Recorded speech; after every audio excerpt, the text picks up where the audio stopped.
था, गली में अचार निकला। तो आप सबसे हाथ जोड़ के निवेदन में भैया कि जितना जने एक वीडियो देखा था, आप सबसे हाथ जोड़ निवेदन में कि इनके इसमें इतना नीक गाना गावा थे।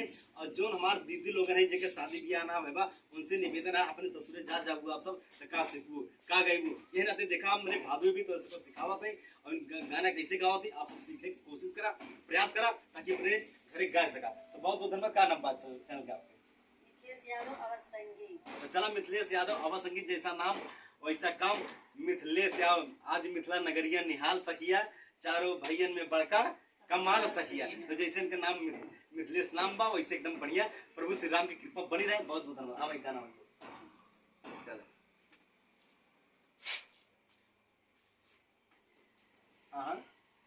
हमरे राजा छिनर पनवा छोड़ी जा, हमरे राजा का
भैया मस्त लगा।